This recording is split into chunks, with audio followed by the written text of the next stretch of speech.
We're just in that time of year where we see storm chance after storm chance, multiple waves, multiple rounds.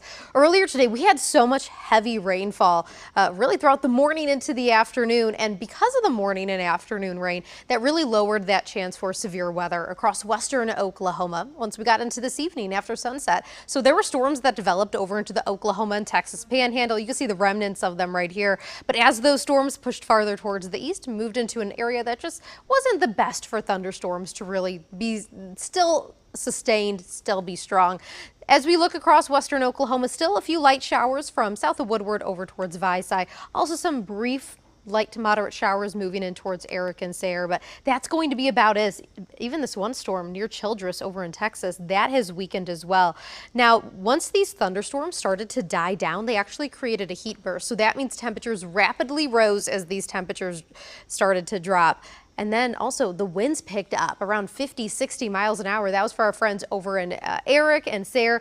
Recently, even reports of those winds over 60 miles an hour. So we had that windy weather even without the storms this evening. But over the last 24 hours, it just gives you an idea how much heavy rainfall that we saw. This was all really during this morning and afternoon. A lot of that rain across far southern Oklahoma.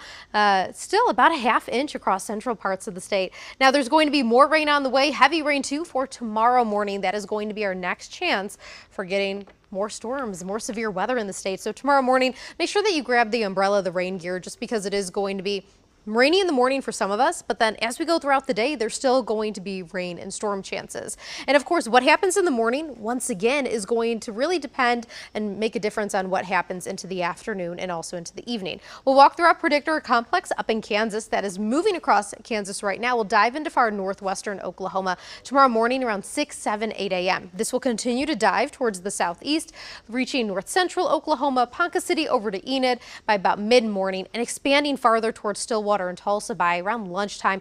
I'd expect at least a few of these storms to trail back into the OKC metro, and that'll be the beginning of any storms that we start to see in central Oklahoma around lunchtime, then also watching them continue throughout the afternoon, especially depending on what happens with those morning storms. Very much a domino effect here, but there is going to be that chance in the afternoon into the evening. And then even once we get a bit after sunset for storms to develop across central and then also western parts of the state. Overall, the biggest threat for tomorrow is going to be strong high winds. There is a marginal risk for much of us, slight risk level 2 across southeastern parts of Oklahoma. Some of the strongest storms could produce winds over 60 miles an hour. Again, I think the wind threat is really going to be the biggest thing for tomorrow. Some storms may have a hail threat up to around quarter-sized hail. We get into the afternoon. We're looking at afternoon and then into the evening as a tornado risk here. I'm not looking at it as concerned as in the morning. We're looking at about after 3 o'clock central into eastern parts of the state, a 2 on the scale of 1 to 10.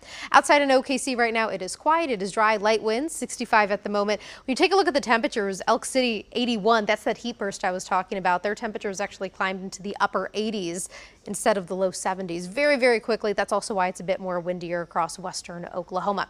We're going to go overnight for tonight into early tomorrow morning. Temperatures are only dropping really into the mid to upper 60s for a lot of us. And throughout the day, we'll be watching for that storm chance. I think even more so central Oklahoma afternoon and then also into the evening. Many of our temperatures still going to be mid to upper 80s, a few 90s, so still pretty hot, warm outside. So tomorrow morning, we're watching for those storms moving in from Kansas. That afternoon risk will really depend on what happens with the morning storms, and it's not over yet because we still have more storm chances as we get into Tuesday. If you're looking for at least sunshine, dry weather, let's say you have something you need to get done outside, Wednesday and Thursday are looking great for that, but the storm chances return to the forecast for Friday and into next weekend. And you're up to date with the latest First Alert forecast.